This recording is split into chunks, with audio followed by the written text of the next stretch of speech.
장애인 문화복지신문 제287호 제6면 기사입니다. 남양주시 가정의 달 맞아 발달장애인 늘품 공동체와 정담회 가져 14일 남양주시 시장 조광한은 시장 집무실에서 5월 가정의 달을 맞아 발달장애인과 그 가족들로 구성된 늘품 공동체와 정담회를 진행했다. 늘품 공동체는 지난 4월부터 사회적 약자 배려 공동체 지원 사업을 통해 수제 카네이션 1,004개를 만들어 어버이날 관내 발달장애인 가정과 독거 어르신, 요양원 등에 전달했으며 장애인 가족을 위한 천연 비누 500여 개를 손수 제작하기도 했다.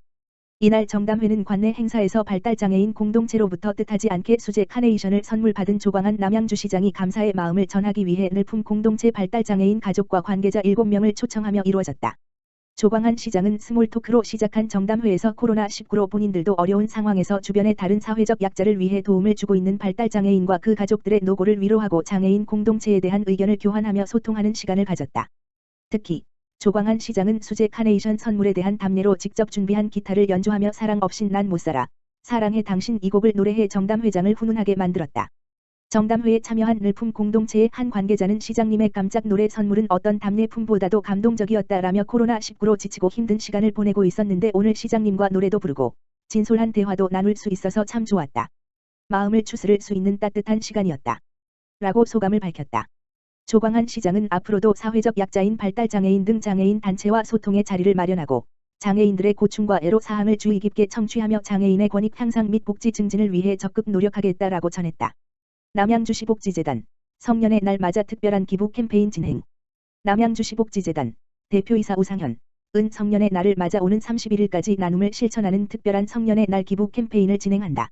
남양주시 복지재단에서 진행하는 특별한 성년의 날 기부 캠페인은 향수와 장미꽃 등 소비 지향적으로 퇴색된 성년의 날을 뒤로하고 이웃을 위한 나눔을 통해 의미 있고 진정한 성년의 날 문화를 만들어 가자는 의미로 기획됐다. 이번 캠페인의 주제는 지역사회의 어려운 이웃을 위한 후원으로 캠페인에서 모금되는 기부금 전액은 남양주시 복지재단을 통해 지역사회의 취약계층 지원 사업 및 복지 사업에 사용될 예정이다. 또한 이번 캠페인에 참여하는 모든 후원자들에게는 특별한 기부 증서와 함께 남양주시 복지재단의 소독 키트가 기념품으로 제공된다. 남양주시 복지재단 오상현 대표이사는 이번 기부 캠페인은 젊은 사람들이 성인으로서 사회적 책임감과 자부심을 느끼고 스스로 나눔을 실천하는 특별한 성년의 날을 기념하는 데 큰 의미가 있다라고 밝혔다.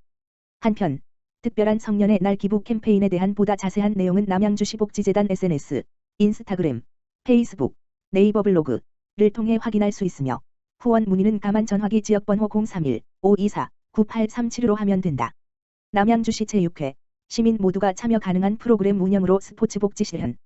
남양주시 제6회 회장 김지환은 2021년도 신규 사업으로 더불어 다이어트 챌린지 교실 청소년 스포츠 한마당을 실시하는 등 코로나19로 침체돼 있는 남양주 시민들의 건강을 위해 생활체육 프로그램 지원 사업을 적극적으로 추진하고 있다.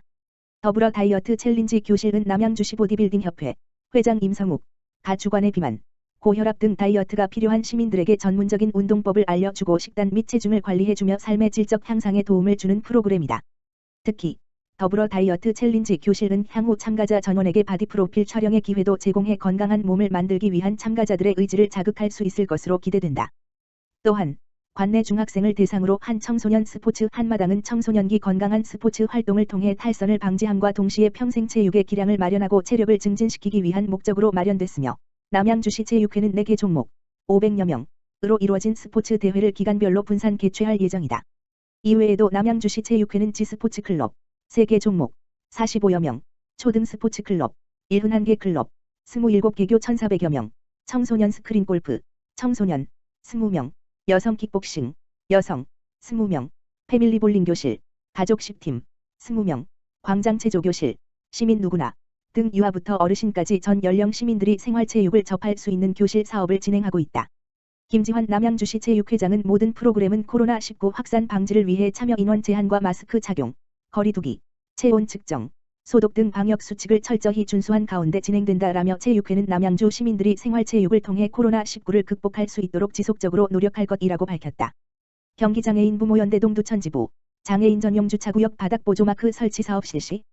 경기장애인 부모연대 동두천지부 지부장 홍혜경은 지난 12일 동두천시 2021년 사회복지기금 사업으로 관내 장애인 전용 주차구역 50개소에 바닥보조마크를 부착했다. 바닥보조마크는 가로 50cm, 세로 50cm 크기로 도색이 훼손되거나 식별이 어려운 장애인 주차구역 앞에 부착해 주차 위반을 방지하는 스티커로 보조마크 내에 불법행위 유형과 과태료 금액, 앱을 통한 신고 방법 등의 정보를 기재해 장애인 주차구역 제도의 홍보도 병행으로 실시한다. 경기장애인 부모연대 동두천 지부는 장애인에 대한 인식 개선과 사회 참여 확대를 위해 활동하고 있으며 이번 사업을 통해 장애인과 비장애인이 서로 배려하는 사회를 만들도록 하겠다고 전했다. 동두천시 공공부문 간 통합사례관리 연계 협력을 위해 온입 모아. 동두천시는 공공부문 간 통합사례관리 사업의 힘찬 첫걸음을 시작하였다고 지난 10일 전했다. 공공부문 사례관리 연계 협력은 복잡하고 다양한 가정 내 문제와 욕구가 있는 취약계층의 어려움을 시청 복지정책과와 노인 및 장애인 복지관이 함께 해소하고 공동 사례관리를 제공하고 것이 핵심이다. 이날도 사례관리 사업의 활성화를 위해 두 곳의 복지관을 직접 방문하여 사회보장정보 시스템과 사회복지시설정보 시스템 간 공동 사례관리 전산 소음 수신 여부를 확인하고 향후 진행 방안에 대한 실무 협의를 진행했다. 동두천시 관계자는 올해는 공공부문 7대 영역과 장애인 복지관까지 참여하는 통합사례관리 실행체계를 마련하여 수요자 중심의 공공민간 서비스를 제공할 수 있도록 노력하겠다고 전했다. 동두천시 2021년 제4차 복지사각지대 발굴 시스템 추출 대상 조사. 동두천시는 지난 12일 2021년 제4차 복지사각지대 발굴 시스템 조사를 본격적으로 시작했다. 이번 조사는 단전, 단수, 임대료 체납 등 시민들의 생활과 밀접하게 관련된 17가지의 항목 중 위기가 의심되는 가구를 중앙 및 지자체 발굴 대상자로 전산에 등록한 것을 계기로 8개 동행정복지센터에서 오는 7월 2일까지 실제 위기 상황 여부를 파악한다.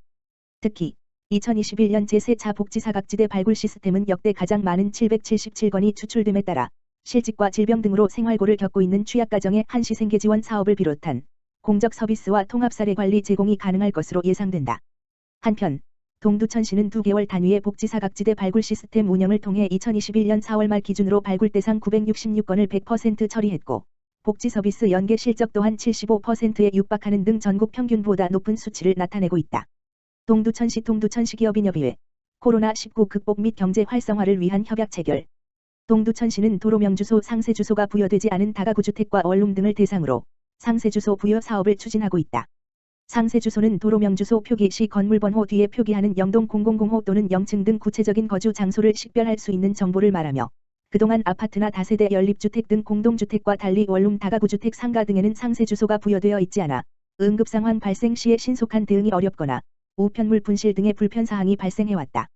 이에 동두천시에서는 지난달 23일까지 32개 건물의 상세주소 직권 부여를 위해 건축물대장에 동층호가 기재되어 있지 않은 원룸과 다가구주택, 상가 등을 방문하여 건축물대장과의 일치 여부 및 출입구 등을 확인하는 기초조사를 완료했으며 건물 소유자 및 임차인에게 기초조사 결과 통보서를 발송했다.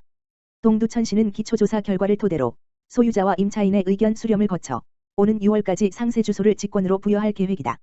아울러 소유자와 임차인의 신청으로 상세주소를 부여하는 상세주소 신청 제도를 홍보하여 상세주소가 정확하고 신속하게 부여될 수 있도록 진행할 예정이다.